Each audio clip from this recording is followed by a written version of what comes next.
Hello and welcome to another video on the British Military Sabre from the Roworth Manual. In this particular one we're going to be looking at your basic footwork. This involves your stance, your basic attacking steps and sort of movement. The Roworth system is predominantly linear, which means that when we move forward and backwards it's in a straight line. When we attack it's in a straight line. Most actions are in a straight line. There are traversing and offline steps and things like that, but they're not the core part of the system, and we will discuss that in a later video. So, we're going to start off with your stance.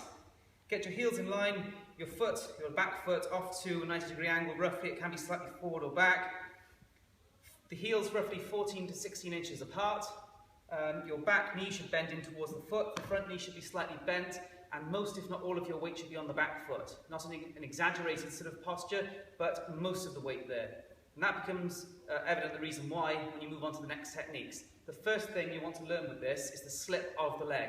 So the front leg comes back, body goes upright, and the middle of the foot comes to the heel of the other. So from here, like this. And if most of your weight is on the back leg, this should be really nice and quick. So that's one of the core reasons. Why do we do the slip of the leg? Because that's the primary way of defending the leg. Both when your opponent goes for your leg as a cut, and when you have to use some high guards where the sword is so far that if your opponent redirects, you can't quickly parry with the blade itself. So you slip the leg. So there's the first piece of footwork you need. So you've got your stance, you've got your slip. The next thing is your lunge. Now from here, the lunge is very much like a rapier lunge, but really a little bit shorter in distance because we've got a bit more concern with after blows with the heavy cutting blades. So from here, we step roughly a shoe's length, bend the knee in so it goes just past the heel, straighten the back leg, don't do anything with the back foot at all. Reach with the upper body, but don't bend so much like we would with a rapier lunge. It's a shorter lunge with sabre. Again, with these shorter cutting blades, it's a little bit different.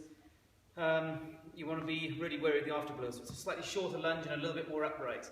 If you want to know more about the lunge, look at the rapier lunge video, which goes into more detail on both the rapier and the sabre.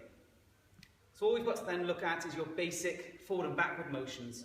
And there's just the advance, which from here, if you want to advance, front foot goes forward and back foot follows it.